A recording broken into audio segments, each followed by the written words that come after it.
Johnson. Thank you, Mr. Chairman. And I want to commend the FBI director. You came out of a very lucrative private practice of law. You were at the pinnacle of your career as a lawyer after having served in government for a number of years at a very high level.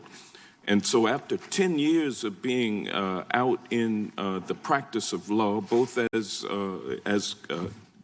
defense lawyer and handling other matters, you were called upon to return to government service, and you accepted the call at a considerable financial disadvantage, but you still accepted the call to come back and head up the FBI.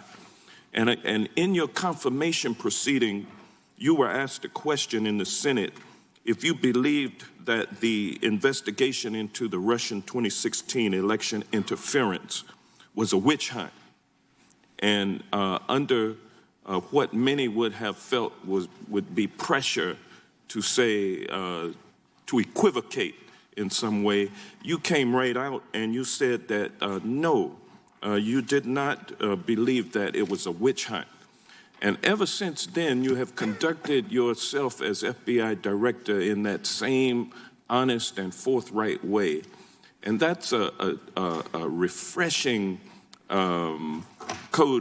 that's a refreshing conduct that you have exemplified in the midst of a anti-institutionalist Trump administration, which has applied pressure to you to conform, just like most others have conformed to its anti-institutionalism. And you have protected the FBI. And isn't it a fact that there was no finding in the IG report that the FBI committed a fraud upon the FISA court? Isn't that true?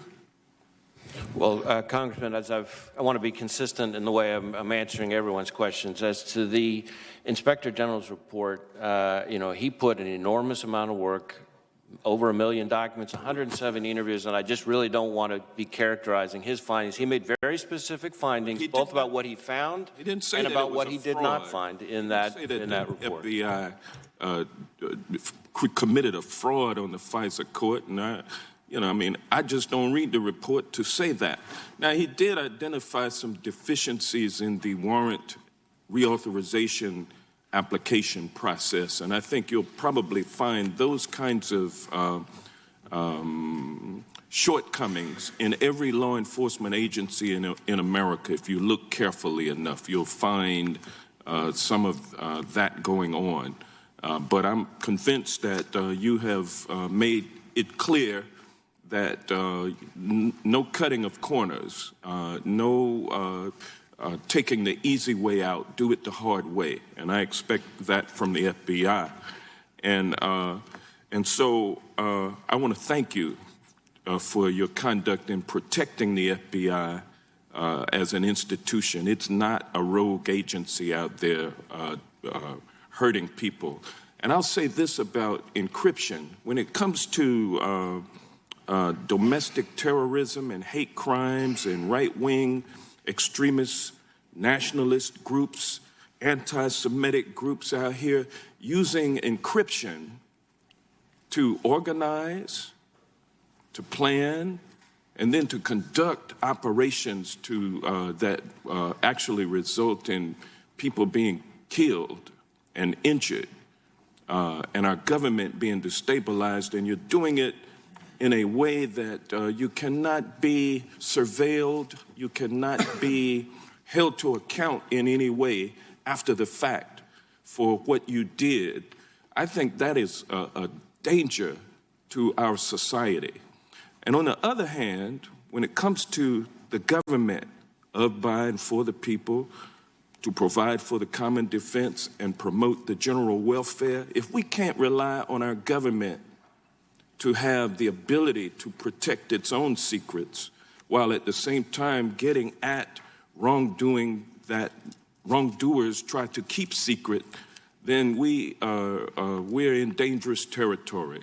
So I think we need to honestly take a look at these things. Now, I had some questions I wanted to ask, But I'm running out of time, and I'm going to abide by the 5-minute period. Once again, I'll say thanks, but last, I'll say I'll look forward to the day when I can look at the front row of folks behind the FBI director who comes to present with staff. And I look forward to the day when I can see some diversity on that row.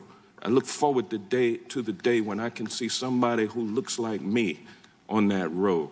I know that there's a lot of young black kids out here who aspire to go into law enforcement, and as far as I'm concerned, the FBI is the pinnacle of law enforcement, and I want them to feel like they have a chance to reach the top. And so I thank you for your service to the nation.